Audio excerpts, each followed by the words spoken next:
Hallelujah, praise the lord. దేవునికి వందనములు, మీకందరికీ వందనములు. ఈ ఉదయకాల దేవుని వాగ్దానం ధ్యానించుకుందాం. కీర్తనలు గ్రంథం 91వ కీర్తన 15వ వచనాన్ని ధ్యానించుకుందాం. అతడు నాకు మొరపెట్టగా నేను తనకి ఉత్తరం ఇచ్చేదను, శ్రమలో నేను అతనికి తోడై ఉండేదను, అతన్ని విడిపించి అతని గొప్ప చేసేదను. వాక్యంలో చూచినట్లుగా మనము దేవునికి మొరపెట్టినప్పుడు మనకు దేవుడు ఉత్తరం ఇస్తాడు. మనము సమస్యలను బట్టి, మన కష్టాలను బట్టి దేవునికి మొరపెట్టినప్పుడు ఉత్తరము అనగా మనకు జవాబును దేవుడు దయచేస్తాడు. అంటే మనం ఎలా మొరపెట్టాలి అంటే మనం జవాబు పొందుకునేంత వరకు మొరపెట్టాలి. కొన్ని విషయాలలో దేవుడు త్వరగా ఉత్తరం ఇస్తాడు, కొన్ని విషయాలలో కొంచెము లేటుగా చేస్తాడు. అయితే జవాబు మాత్రం దేవుడు దయచేస్తాడు. అందుకని మనము మన కష్టాలను బట్టి, మన శ్రమలను బట్టి దేవునికి మొరపెట్టినప్పుడు దేవుడు మనకు సమస్యలలో ఉత్తరం ఇస్తాడు, జవాబునిస్తాడు, సహాయము చేస్తాడు. దావీదు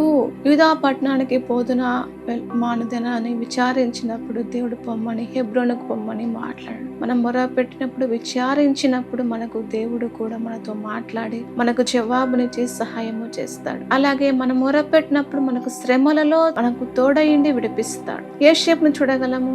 యోసేపు సహోదరులు అతని అమ్మివేసి ఫరో దగ్గరకి అమ్మివేసి ఫరో ఇంటిలో ఉద్యోగం చేస్తున్నా అక్కడ శ్రమలు, ఫరో భార్య ద్వారా నింద అవమానం భరించాడు. యోసేపు జైలు పాలయ్యాడు. అక్కడ జైల్లో ఉన్నప్పుడు ఇద్దరు కలలు కన్నారు. ఆ కలలు చెప్పాడు యోసేపు. ఆ కలలు వాళ్ళకు చెప్పినట్లుగా జరిగింది. అయితే పానదాయకుల అధిపతి మరచిపోయాడు. మరి 2 నెలల తర్వాత ఫరోకు దేవుడు కలలు ఇచ్చాడు. అప్పుడు పానదాయకులు జ్ఞాపకం చేసుకొని యోసేపు గురించి చెప్పినప్పుడు యోసేపును ఫరో పిలిపించి వివేకాన్ని, జ్ఞానాన్ని, బలమును, ఆత్మను ఫరో గ్రహించి అతని అధిపతిగా నియమిస్తాడు. ప్రజలందరూ ఎట్లా గొప్ప చేస్తాడు. అలాగా మనము దేవునికి మొరపెట్టినప్పుడు దేవుడు మనకు ఉత్తరం ఇస్తాడు. శ్రమలో తోడయిండి యోసేపును ఏ విధంగా గొప్ప చేశాడో అలాగా దేవుడు మనకు గొప్ప చేస్తాడు.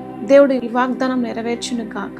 ఆమేన్. ప్రార్థన చేసుకుందాం. పరిశుద్ధుడా తండ్రి, నీకు స్తోత్రాలు ప్రభువా. అయ్యా నాయన, మొరపెట్టగా ఉత్తరం ఇస్తానన్నావు తండ్రి. నాయన, మేము మొరపెట్టడానికి మాకు సహాయము దయచేయండి తండ్రి. అయ్యా, నువ్వే జవాబునిచ్చే దేవుడవు తండ్రి, నీకు స్తోత్రాలు. అయ్యా, శ్రమలలో నువ్వు మాకు తోడయిండి విడిపిస్తాను అన్న వాగ్దానము చేసిన దేవా, నీకు స్తోత్రాలు. ఈ వాగ్దానం మా పట్ల నెరవేర్చి సహాయము దయచేయమని యేసు నామములో ప్రార్థిస్తున్నాము తండ్రి. ఆమేన్.